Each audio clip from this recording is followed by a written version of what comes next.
भूर्भुवः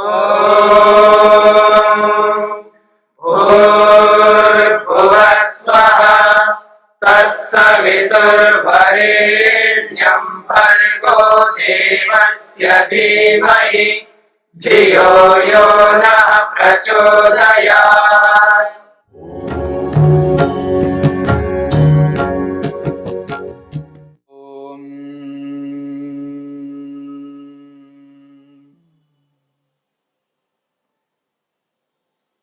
समाधि पाद के 46वें सूत्र को लेकर के हम विचार कर रहे हैं। ता एव सबीजः समाधि। सवितर्क, निर्वितर्क, सविचार और निर्विचार, इन चार समापत्तियों का सामूहिक नाम सबीज समाधि है। बीज वाली समाधि कहते ही उन चार समापत्तियों का ग्रहण होता है। और बीज का अर्थ आपके समक्ष आ गया है। बीज कहते हैं कारण, और कारण के दो अर्थ यहां पर प्रस्तुत किए हैं। एक आश्रय, आधार, आलंबन, और दूसरा बीज का अर्थ अविद्या। तो इसलिए इन समाधियों को सबीज समाधि कहते हैं। संप्रज्ञा समाधियों को सबीज समाधि कहते हैं और असंप्रज्ञा समाधियों को निर्बीज समाधि कहते हैं। सबीज समाधि और निर्बीज समाधि, दोनों समाधियों में यह अंतर है।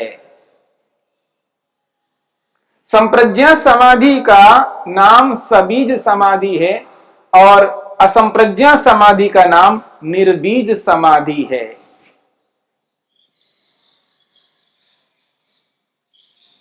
असंप्रज्ञा समाधि जिसमें केवल एक वस्तु है,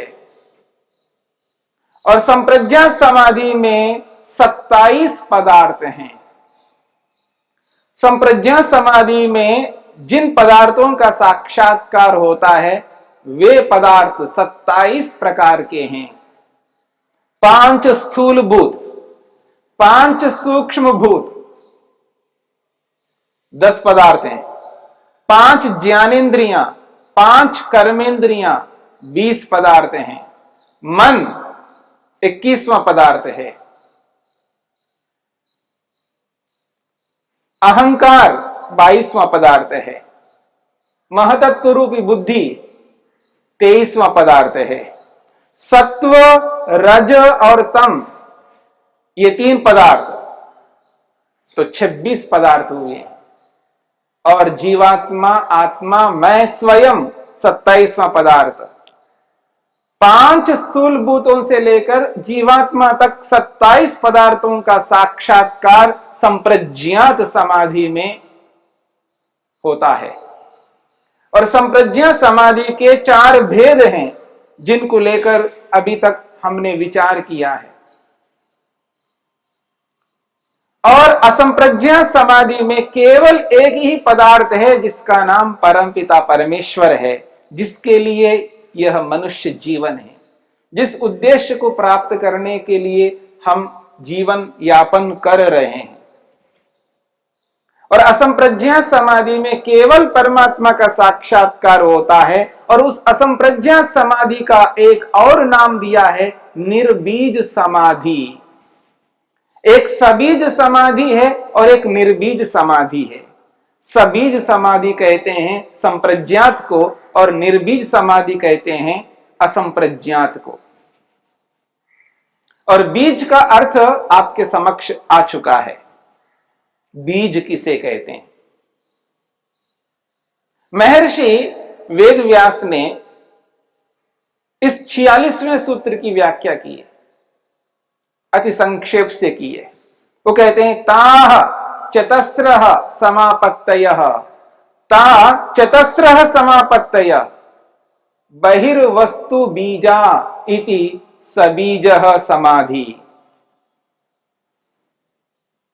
ता चतस्रः समापत्तयः, वे चारों समापत्तियां यानी सवितर्का, निर्वितर्का, सविचारा, निर्विचारा, ये चारों समापत्तियां बहिर्वस्तु बीजा इति समाधिरपि सबीजः, ये बहिर्वस्तु बीज वाली है। सबीज तो कही है बात, लेकिन यहां बहिर्वस्तु कहा है। बहिर्वस्तु का मतलब बाह्य वस्तु, और बाह्य शब्द का प्रयोग किया है, बहि का शब्द किया है प्रयोग। जैसे योग के 8 साधन हैं, योग के 8 साधन हैं, यम, नियम, आसन, प्राणायाम, प्रत्याहार, ये 5 साधन को बाह्य साधन कहते हैं। और धारणा, ध्यान, समाधि, इन तीनों साधनों को आंतरिक साधन कहते हैं। बाह्य साधन 5 और आंतरिक साधन 3।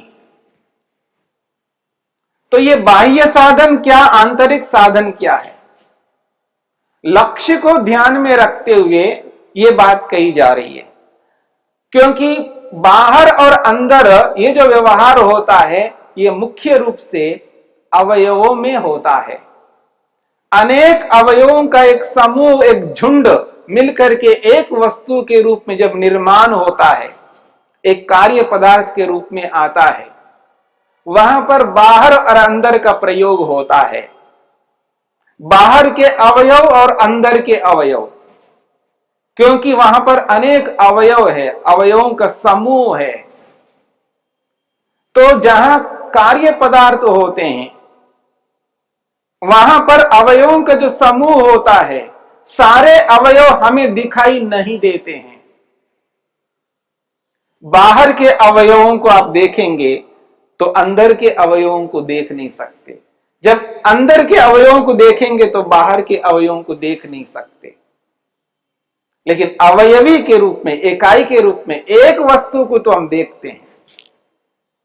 तो जो अंदर और बाहर का जो प्रयोग होता है वो अवयवों में होता है, पर यहां कोई ऐसे अवयव नहीं है।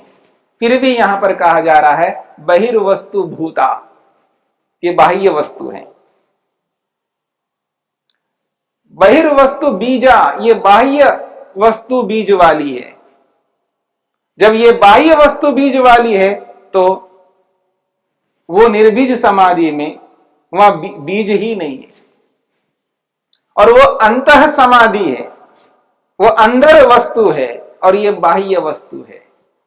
तो बाह्य और आंतरिक ये दोनों प्रयोग मुख्य अर्थ में अवयवों में होता है, पर यहां पर अवयव नहीं है।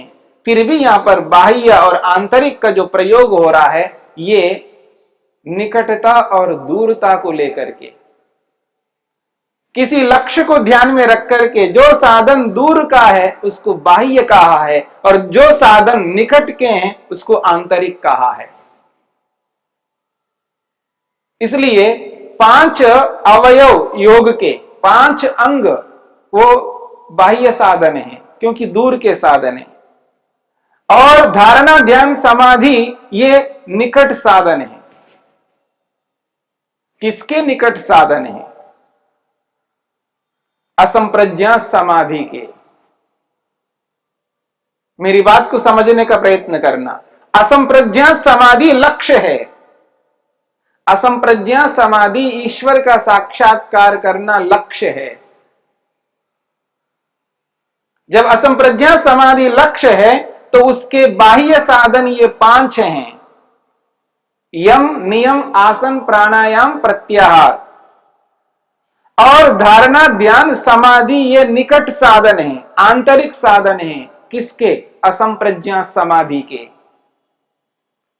धारणा, ध्यान और समाधि, यहां समाधि संप्रज्ञा समाधि है। तो धारणा, ध्यान, समाधि ये तीनों निकट साधन है, आंतरिक साधन है। किसके? असंप्रज्ञा समाधि के। और असंप्रज्ञा समाधि भी साधन बनेगा और मोक्ष साध्य बनेगा, लक्ष्य बनेगा।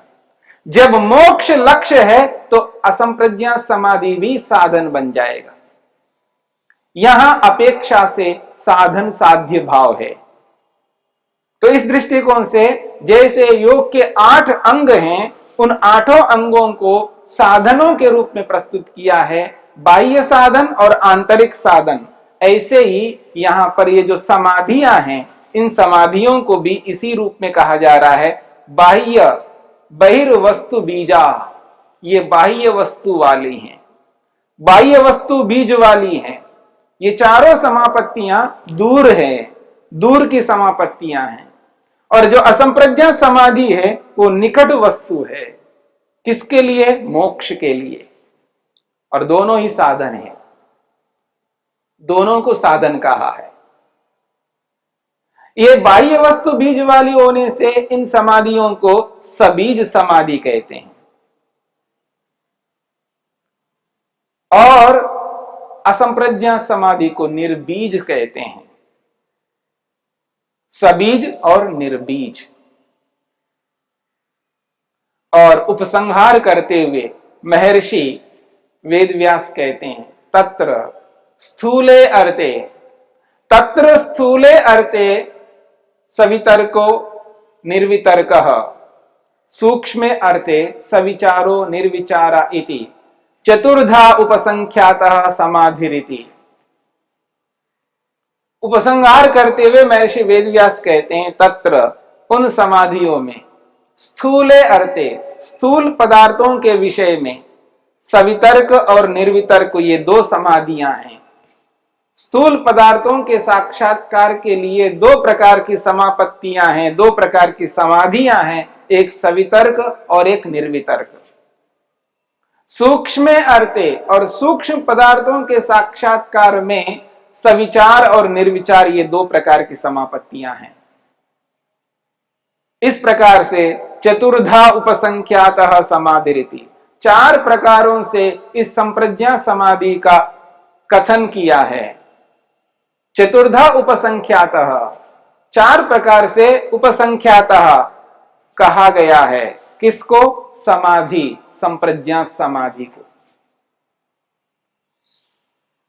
संप्रज्ञा समाधि को 4 प्रकारों से बताया है, और इन चारों प्रकारों में 2 भेद किए हैं, 2 विभाग किए हैं, एक स्थूल और एक सूक्ष्म। और स्थूल में केवल 5 महाभूतों को लिया है, और इन 5 महाभूतों को लेकर के सवितर्क समापत्ति में अर्थ के साथ साथ शब्द यानी नाम, अर्थ और ज्ञान, इन तीनों का एक साथ साक्षात्कार बताया है। और निर्वितर्क समापत्ति में केवल अर्थ का साक्षात्कार बताया है। सविचार समाधि में सूक्ष्म पदार्थों का साक्षात्कार बताया है, 5 तन्मात्राओं का, 5 ज्ञानेंद्रियों का, 5 कर्मेंद्रियों का, मन का, अहंकार का और महतत्व रूपी बुद्धि, सत्व, रज, तम और जीवात्मा। इन सब पदार्थों को सूक्ष्म पदार्थ माना है, और सविचारा समापत्ति में इनका साक्षात्कार होगा। परंतु सविचारा समापत्ति में जब इनका साक्षात्कार होगा, वह साक्षात्कार किस रूप में होगा? नाम के साथ में, अर्थ के साथ में, ज्ञान के साथ में, शब्द, अर्थ, ज्ञान, और इन तीनों के साथ में स्थान, काल और निमित्त, ये भी साथ में जुड़ जाते हैं सविचारा समापत्ति में। और निर्विचारा समापत्ति में केवल अर्थ मात्र वहां पर रहेगा, केवल अर्थ। इस रूप में चतुर्धा उपसंख्यातः समाधि, 4 प्रकारों से संप्रज्ञा समाधि को कहा गया है। अब थोड़ा सा इस बात को लेकर के विचार करना है। संप्रज्ञा समाधि को सबीज कहा है और असंप्रज्ञा समाधि को निर्बीज कहा है। और सबीज, बीज का एक अर्थ सहारा, आश्रय, आलंबन लिया है। जब संप्रज्ञा समाधि लगती है तो मन के आश्रय से, मन के सहारे से संप्रज्ञा समाधि लगती है।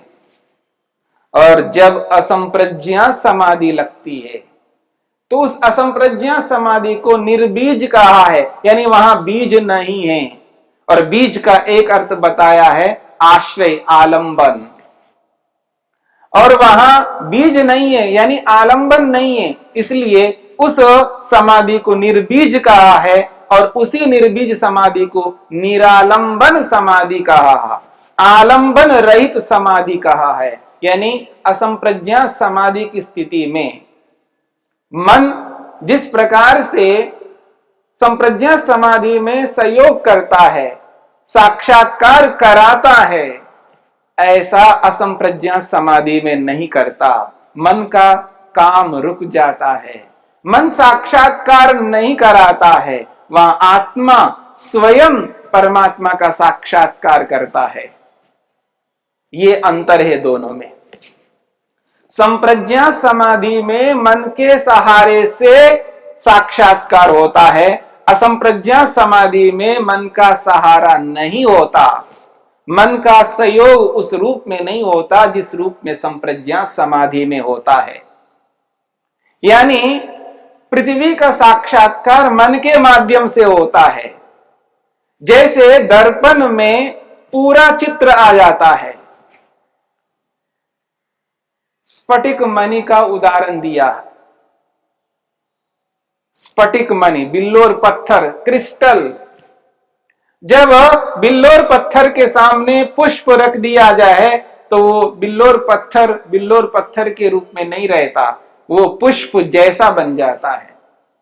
पुष्प जैसा बन करके पुष्प की तरह दिखाई देता है। ठीक यही स्थिति संप्रज्ञा समाधि में होती है। जब स्थूल भूत मन के समक्ष है या मन स्थूल भूत के साथ जुड़ जाता है, दोनों का तादात्म्य संबंध हो जाता है, तो वो पृथ्वी मन में आ जाती है। वह पृथ्वी मन में आ जाती है और वो मन पृथ्वी जैसा बन करके आत्मा को साक्षात्कार कराता है। इसलिए इसको सालंबन समाधि कहा है। परंतु असंप्रज्ञा समाधि में ये आलंबन नहीं रहता है, यानी मन ईश्वर जैसा बन करके आत्मा को नहीं दिखाता। मेरी बात को समझने का प्रयत्न करना। जिस प्रकार से पृथ्वी मन जुड़ करके मन पृथ्वी जैसा बन करके पृथ्वी का साक्षात्कार मन कराता है, ठीक इसी प्रकार से मन ईश्वर के साथ जुड़ करके मन ईश्वर जैसा बन करके ईश्वर का साक्षात्कार नहीं कराता। इस बात को समझने की चेष्टा करनी है। इसलिए इसको निरालंबन समाधि कहा है, निर्बीज समाधि कहा है। फिर वहां होता क्या है? आत्मा स्वयं परमात्मा का साक्षात्कार करता है। वह मन का सहारा, मन का सहयोग नहीं रहता है। मन का सहयोग तो संप्रज्ञा समाधि तक ही है, एकाग्र अवस्था तक ही है। निरुद्ध अवस्था की प्राप्ति होते ही मन का कार्य समाप्त हो जाता है, तब जाकर के आत्मा परमात्मा का साक्षात्कार करता है। इसलिए इसका नाम निर्बीज समाधि है। इसी को असंप्रज्ञा समाधि कहते हैं, इसी को निरालंबन समाधि भी कहते हैं।